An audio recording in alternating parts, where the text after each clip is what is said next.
नमस्कार विद्यार्थियों, welcome to my YouTube channel zoology with Joey. पिछले लेक्चर में अपन ने पढ़ा था एम्ब्रियोलॉजी के जनरल इंट्रोडक्शन के बारे में। आज हम उससे आगे बढ़ रहे हैं।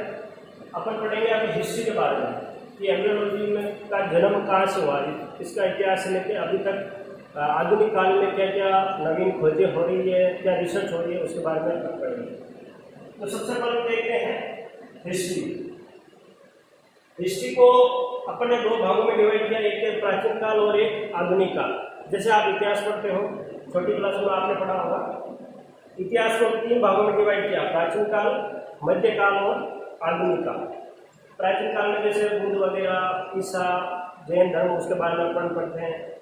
ऐसे ही मध्यकालीन में अपने मुगल आ गए, मुगल और उनको पढ़ते हैं लगभग 11वीं शताब्दी से लेकर 18वीं शताब्दी। और उसके बाद भारत में अंग्रेज आगमन हुआ, उसके बाद जो कहलाता 1857 के बाद वो कहलाता आपका आधुनिक काल। उसमें जो भी अपनी स्वतंत्रता संग्राम की लड़ाई हुई और आज़ादी तक का वो काल कहलाता था आधुनिक काल। वैसे ही एम्ब्रियोलॉजी को भी दो भागों में डिवाइड किया, एक है प्राचीन काल और एक आधुनिक काल। प्राचीन काल की ज़्यादा लिखित में प्रमाण नहीं है अपने पास, इसलिए अपने को थोड़ा बहुत देखना है ताकि मैंने अपना जो पेट एप्लीकेशन वगैरह आएंगे वो आधुनिक काल से रिलेटेड ही आए। ये तो आपको जनरल जानकारी होनी चाहिए। तो आधुनिक जो एंशिएंट पीरियड है, प्राचीन काल, उसको भी अपने दो भागों में डिवाइड किया, एक तो पुरातन विचार और एक ग्रीक फिलोसोफर।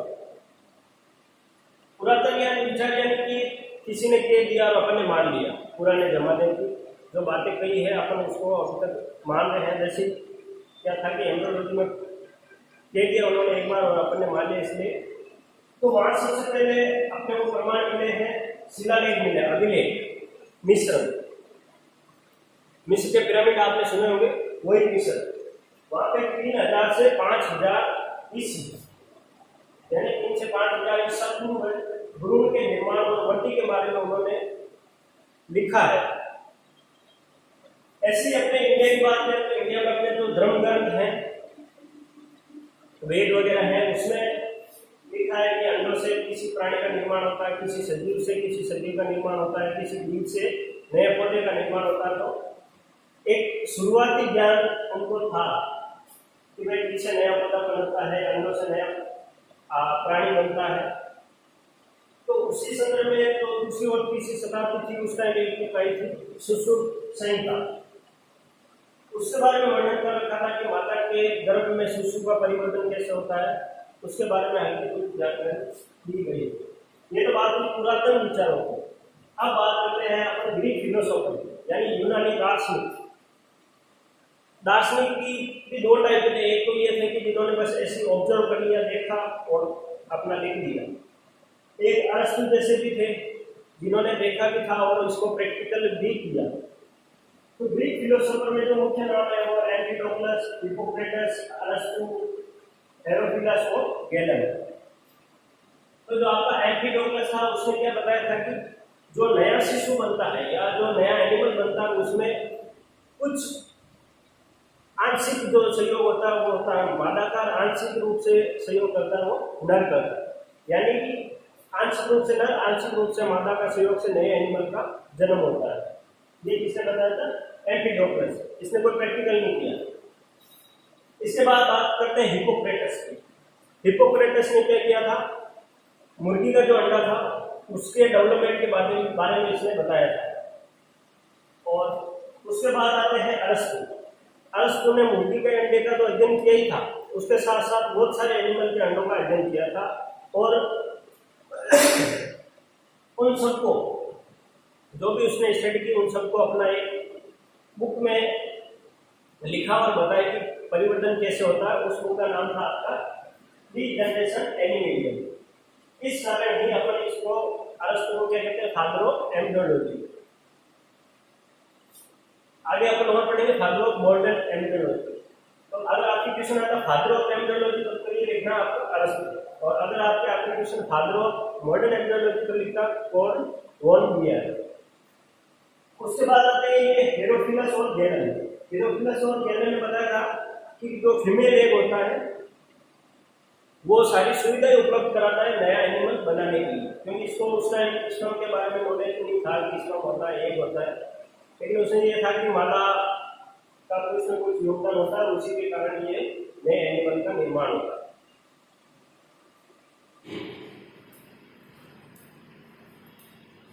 एम्ब्रियोलॉजी के जो एंशिएंट पीरियड के बाद आप पढ़ेंगे पर आधुनिक काल। आधुनिक काल कहाँ से शुरू हुआ? सबसे पहले 17वीं शताब्दी तक थोड़ी बहुत रिसर्च होना शुरू हुई। उसके बाद जो 17वीं शताब्दी में ल्यूवेन होका है, उन्होंने क्या किया, माइक्रोस्कोप की खोज, यानी सूक्ष्मदर्शी। इससे फिर जो रिसर्च है वो आगे बढ़ी और अपन छोटी छोटी चीज़ों को भी अब बड़ा करके देखने लगे। तो उस पीरियड को अपन किसमें लेते हैं? मॉडर्न पीरियड में। मॉडर्न पीरियड में अपने सबसे पहले आती है प्री फॉर्मेशन थ्योरी, और भी थ्योरी पढ़ेंगे अपन।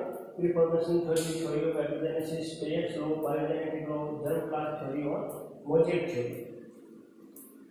प्री फॉर्मेशन थ्योरी हिंदी में कहते हैं इसको पूर्व रचना सिद्धांत। पूर्व रचना यानी पहले से रचित, इंग्लिश में हो तो प्री फॉर्मेशन। प्री यानी पहले, फॉर्मेशन यानी बनना, यानी पहले से बना हुआ।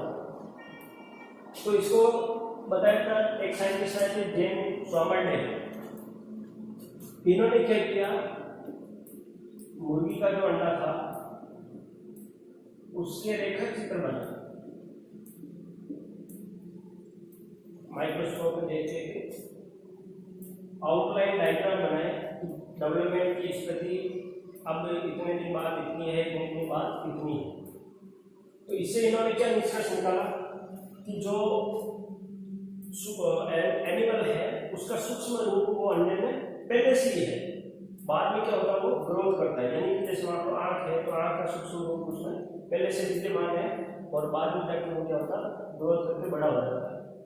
तो ये क्या रही आपकी प्री फॉर्मेशन थ्योरी। इसके संस्थापक कौन थे? जॉन स्वामरडेल। एक साइंटिस्ट थे मेल पिगी। मेल पिगी भी इसके क्या थे? प्रबल समर्थक थे। बोनेट के मानते थे कि जो जीव है उसका सूक्ष्म रूप पहले से विद्यमान होता है और बाद में वो बस ग्रोथ करता है या बड़ा होता जाता है। अब अपन कोई भी थ्योरी देते हैं उसके लिए तर्क होना जरूरी है, सिर्फ कई बातों के अनुसार वो थ्योरी नहीं मान रहे। तो इसके लिए इन्होंने ये रेखा चित्र बनाए। तब तक ये स्पर्म वगैरह एक इनकी खोज नहीं हुई, क्योंकि सिर्फ माइक्रोस्कोप की खोज हुई थी। तब तक यही माना जाता था कि जो अंडा है, और उस टाइम अंडे को भी अंडा नहीं कहा जाता था, एक नहीं कहा जाता था, उसको पिंड कहा जाता था। तो उन सबका ये मानना था कि अंडे में माइक्रो ऑर्गेनिज्म विद्यमान है, यानी संपूर्ण अंडे में उसका पूर्व जीव वो विद्यमान रहता है। इसके लिए इसने क्या तर्क किया? जेन स्वामरडेल ने इसने ये कहा था कि जो तितली का एग है उसमें लार्वा पहले से उपस्थित होता है, ऐसे दूसरे जो एनिमल है वो उनके एग में उनका कंप्लीट एनिमल है वो पहले से विद्यमान रहता है। तो इन्होंने सबसे अधिक किसके बल दिया? एग पे। तो जो एग को मानने वाले थे, यानी जो ये मानते थे कि अंडे से ही संपूर्ण जो एनिमल है उसका फॉर्मेशन होता है, वो कहलाए आपके ओविस्ट या ओव्यूलिस्ट। ओविस्ट या ओव्यूलिस्ट। मेन ओव्यूलिस्ट कौन थे? आपके वॉन हेलर और चार्ल्स बॉने।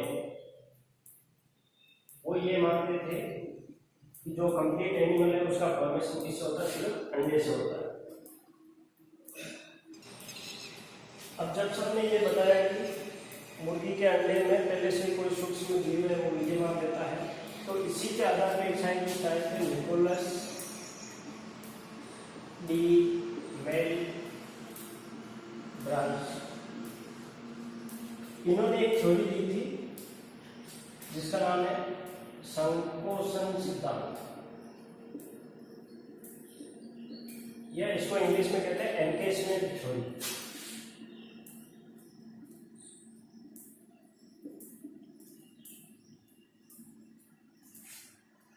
एनकेसमेंट थ्योरी में क्या कहा इन्होंने बताया कि जो जीव है वो भ्रूण में पहले से विद्यमान है, वो भ्रूण उसकी अगली संतति में विद्यमान है और उसकी अगली संतति में उससे अगली संतति वाला सूक्ष्म जीव है वो विद्यमान है।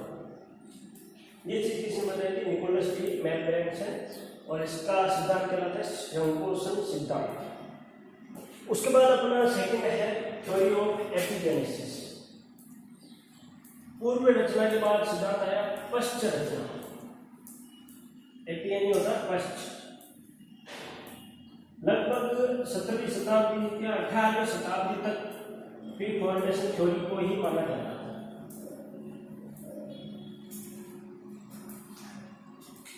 उसके बाद आया थ्योरी ऑफ एपिजेनेसिस, यानी पश्च जनन का सिद्धांत।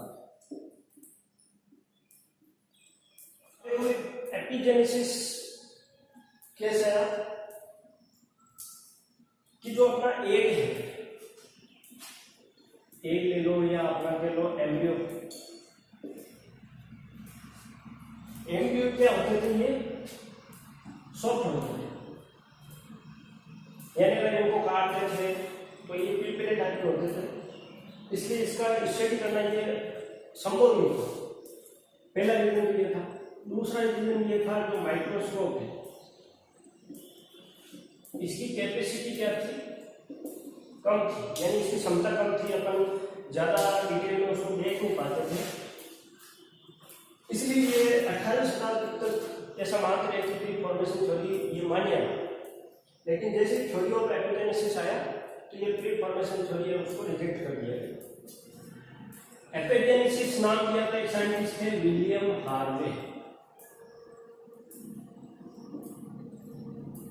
इन्होंने नाम दिया अपने बुक में इसको एपिजेनेसिस वर्ड। ये वही विलियम हार्वे है जिन्हें परिसंचरण तंत्र का जनक कहा जाता है। रुधिर वाला चैप्टर पढ़ा होगा आपने छोटी क्लास में, तो विलियम हार्वे का नाम सुना होगा। वही विलियम हार्वे है जिन्होंने थ्योरी ऑफ एपिजेनेसिस को दिया था। थ्योरी ऑफ एपिजेनेसिस में क्या था, इसमें एक साइंटिस्ट ने प्रैक्टिकल किया, सेंट हिलेरी। इन्होंने क्या किया, जो मुर्गी का अंडा है, मुर्गी के अंडे के चारों ओर क्या किया, मोम लगा दिया। मोम के दो या वार्निश लगा दिया। वार्निश लगाया, फिर इसको क्या किया, इन्होंने हिलाया और उसके बाद देखा इसका डेवलपमेंट। जब यहां से अपने को जो एनिमल इनको मिले वो क्या थे, विकृत थे या असामान्य। इससे क्या साबित हुआ कि अगर फॉर्मेशन थ्योरी यहाँ काम करती तो जो एग है वो विकृत या असामान्य नहीं होने चाहिए। जो एनिमल अपने को मिला वो असामान्य नहीं होना चाहिए, तो नॉर्मल होना चाहिए। लेकिन इसका मतलब ये हुआ कि पहले से कोई सूक्ष्म जीव विद्यमान नहीं रहता है, उल्टा एक के अलावा भी कोई बाह्य बल है जो उसके परिवर्तन में सहायक होता है। तो ये आपका कहलाता है थ्योरी ऑफ एपिजेनेसिस। थ्योरी ऑफ एपिजेनेसिस को काफी हद तक सही भी माना और आज भी प्रचलित है। उसको फिर एडवांस में एक साइंटिस्ट आए थे, कार्ल वॉन पियर। थर्ड पढ़ रहे हैं अपन पियर्स लॉ, ये वही है कार्ल वॉन पियर। 18वीं शताब्दी में आए, इनके बिना एम्ब्रियोलॉजी अधूरी है। इन्होंने क्या किया, क्रम से अध्ययन किया, यानी एक स्टेज के बाद दूसरी, दूसरी बार तीसरी, तीसरी बार चौथी स्टेज, सारी स्टेज का अध्ययन किया। किसका, एक डेवलपमेंट। इसलिए इनको क्या कहा जाता है, फादर ऑफ मॉडर्न एम्ब्रियोलॉजी आधुनिक भ्रूणिकी का जनक कहा जाता है। इन्होंने अपना जो शोध प्रबंध है, इन्होंने 3 पेपर लिखे। उनका नाम था, एक था एपिस्टल, एक था कमांडर और एक था डेवलपमेंटल हिस्ट्री ऑफ एनिमल्स। इन्होंने 3 ये रिसर्च पेपर लिखे, एपिस्टल, कमांडर और डेवलपमेंटल हिस्ट्री ऑफ एनिमल्स।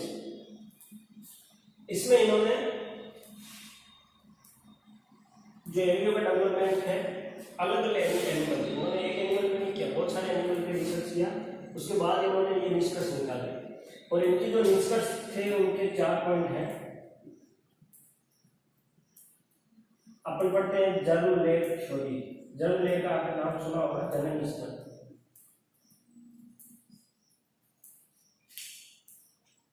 दूसरा आपने सुना होगा फाइलोजेनी,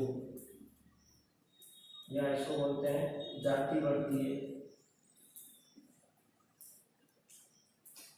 तीसरा इन्होंने काम किया था मेमल्स के अंडे को देखा। अपन जैसे पक्षियों के या जो रेप्टाइल्स हैं उनके अंडे तो इजीली अपन आंखों से देख सकते हैं, लेकिन मेमल्स के जो एक थे उसकी स्टडी सबसे पहले किसने की थी? कार्ल और बियर ने। चौथा था इनका नोटोपॉड की खोज। ये 4 मेन पॉइंट थे इनकी शोध के। इससे क्या क्या पता चला? जर्म लेग का पता चला अपने को, फाइलोजेनी का पता चला, जो मेमल्स कहेंगे उसके बारे में पता चला, और नोटोपॉड की खोज हुई। नोटोपॉड के क्या फंक्शन कार्य थे वो अपने को इसके बारे में पता चला। अब जर्म लेग का जो जर्म लेग इन्होंने क्या बताया था कि 4 जर्म लेग होते हैं, एक बाहरी, 2 मध्य और एक आंतरिक। बाद में जब माइक्रोस्कोप में और रिसर्च हुई, उसकी क्षमता बढ़ी, तो बाद में पता चला कि ये 3 ही जर्म लेग होते हैं। कौन कौन से? एक्टोडर्म, मेसोडर्म और एंडोडर्म। ये किसने बताया बाद में? रेमे एक नाम के एक साइंटिस्ट थे, इन्होंने बताया कि 3 ही जर्म लेग होते हैं, 4 जर्म लेग नहीं होते। गोल्डमैन बियर ने एक चीज ये बताई, फाइलोजेनी, जाति वर्गीय। फाइलोजेनी मतलब इन्होंने देखा कि अलग अलग एनिमल के भ्रूण की स्टडी की। उसमें इन्होंने पाया कि जो मछली का भ्रूण है, एम्फीबिया का भ्रूण है, रेप्टाइल्स का भ्रूण है और मैमल्स का भ्रूण है, वो शुरुआती स्टेज में क्या होता है? एक समान, डेवलपमेंट में एक समान होता है। यानी सबके जो गिल्स हैं वो सब में प्रेजेंट रहते हैं। यानी अपने ह्यूमन बींग्स के भी जो एम्ब्रियो है उसमें गिल्स प्रेजेंट रहते हैं शुरुआती स्टेज में। यानी जो फंडामेंटल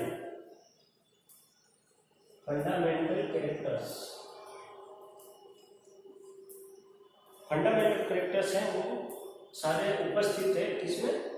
सभी जो शुरुआती आपके एम्ब्रियो थे अलग अलग एनिमल के, यानी कि जो फिश का एम्ब्रियो था, एम्फीबिया का एम्ब्रियो था,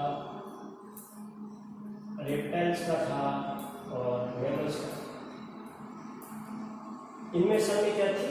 समानताएं थी। अर्ली एम्ब्रियो,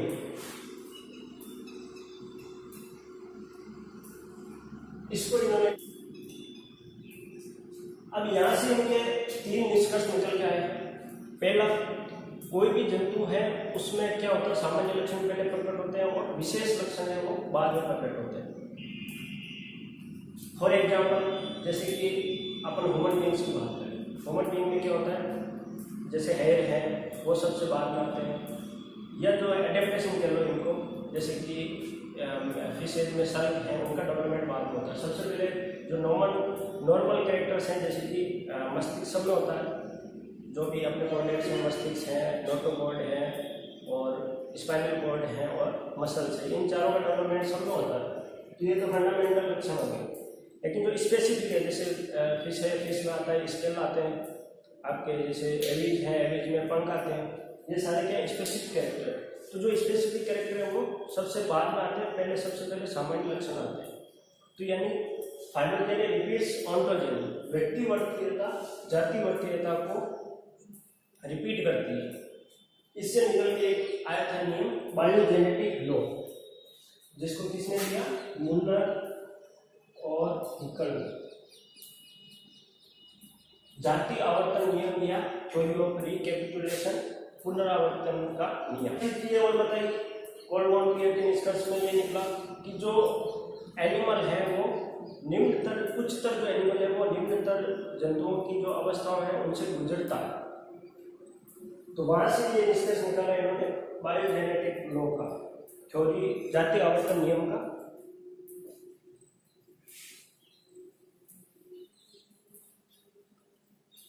चौथा है अपने biogenetic law, biogenetic law, Hindi में कहते हैं इसको जाति आवर्तन नियम, या इसको कहते हैं थ्योरी ऑफ रिकैपिटुलेशन।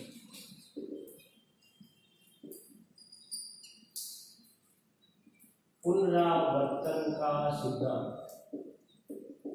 एक ही बात है, एग्जाम आ जाए, पुनरावर्तन का सिद्धांत किसने दिया या जाति आवर्तन का नियम किसने दिया? तो ये दोनों किसने दिए? मुल्लर और हिकल।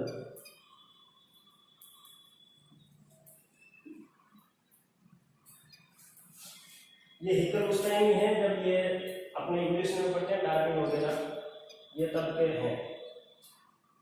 आपने एफएसटी में उसमें पढ़ा होगा, हिकल का नाम सुना होगा।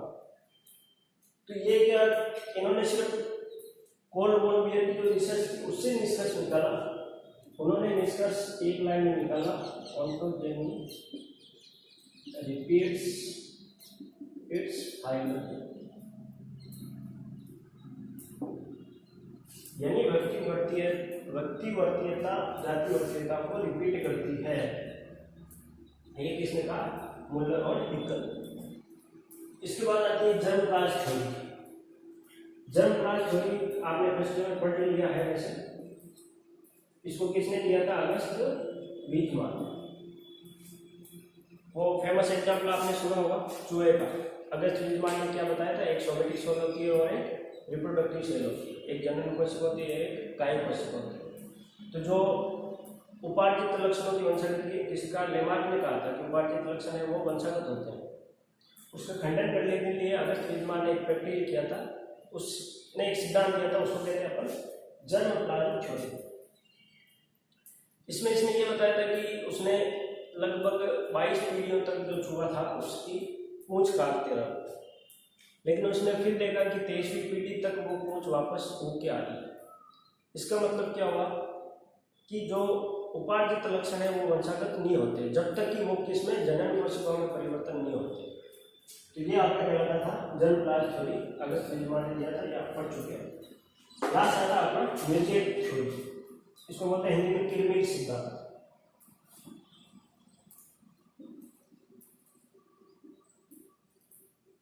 इसको दिया था एक साइंटिस्ट आए थे विल्हेम रूप या विलियम रॉक्स कह लो। ये किसके स्टूडेंट थे?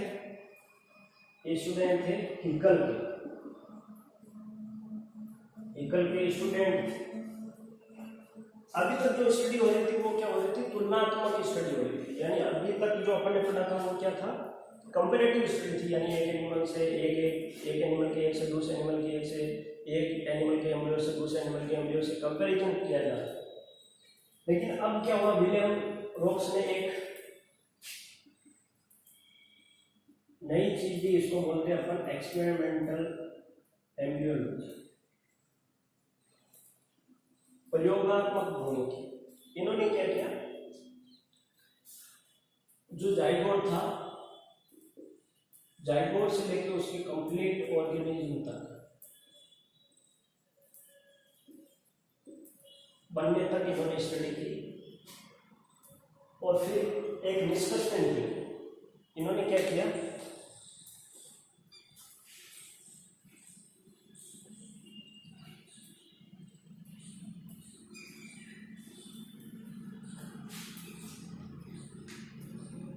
विलियम रॉक्स ने क्या किया, जो जाइगोट था, जाइगोट बनने के बाद क्या होता है, क्लीवेज होता है, क्लीवेज के बाद ब्लास्टुला, गेस्टुला, वो सारी मूवमेंट होती है। तो जाइगोट आपको पता है जब ये 1 सेल होता है, 1 सेल से कितना होगा, 2 सेल होगा, 2 सेल से कितना होगा, 4 सेल होगा, 4 से कितना होगा, 8 होगा, और 8 से कितना होगा, 16 सेल होगा। यहाँ तक स्टेज को अपन कहते हैं इसको मोडुलर स्टेज। क्लीवेज यानी विघटन, 1 से 2 सेल बनी, 2 से 4 सेल बनी, 4 से 8 बनी, 8 से 16 सेल बनी। तो विलियम रू ने क्या किया, यहाँ जो 2 सेल स्टेज थी, ज्यादातर ये मुर्गी के एग पे या फ्रॉग का जो एग था उस पर रिसर्च की। फ्रॉग का जो एग था 2 सेल, मान लो ये कोई 2 सेल है, इसमें इन्होंने क्या किया, इसको हॉट नीडल से इसको नष्ट कर दिया। इस सेल को, ये एक सेल होगी और ये दूसरी सेल, एक सेल नष्ट कर दी। इससे इन्होंने क्या किया, एक एनिमल का फॉर्मेशन किया और देखा कि जो ये एनिमल बना है वो क्या था, एबनॉर्मल, या इसको क्या किया था, असामान्य। इससे इन्होंने क्या निष्कर्ष निकाला कि जो एनिमल है उसका भविष्य का निर्धारण पहले से नहीं होता, यानी वो कोशिकाएं। इसमें इन्होंने क्या निष्कर्ष निकाला, क्लीवेज के बाद जो एम्ब्रियो का भविष्य है वो निर्धारित हो जाता है। तो इस वजह से जो यहाँ जो ऑर्गन बनने वाला था वो बाद में नहीं बनता और असामान्य एनिमल का निर्माण होता है। तो ये थ्योरी कहलाती है आपकी मोज़ेक थ्योरी, प्रीमेट सिद्धांत। इसको ऐसे समझो, मान लो ये कोई कोशिका है, अब अपन ने कुछ कोशिकाओं नष्ट किया तो क्या होगा, जो यहाँ मान लो ये लिवर बनाने वाली थी सेल, वो अब ये लिवर नहीं बनाएगी। यहाँ वाली कुछ सेल नष्ट कर दिया तो मान लो ये कोई स्किन बना ली है, तो ये क्या होगी, सेल बाद में स्किन नहीं बनाएगी। मतलब कि ये जगह खाली, ये जगह खाली और ये बड़ी हुई है, मतलब यहाँ वाला ऑर्गन बन रहा है। तो ऐसे जगह जगह छिद्र हुई, मान लो ये खाली, तो ऐसा लगता है जैसे मोज़ेक की तरह। तो इसके आधार पर इन्होंने इसको नाम दिया था मोज़ेक थ्योरी। धन्यवाद।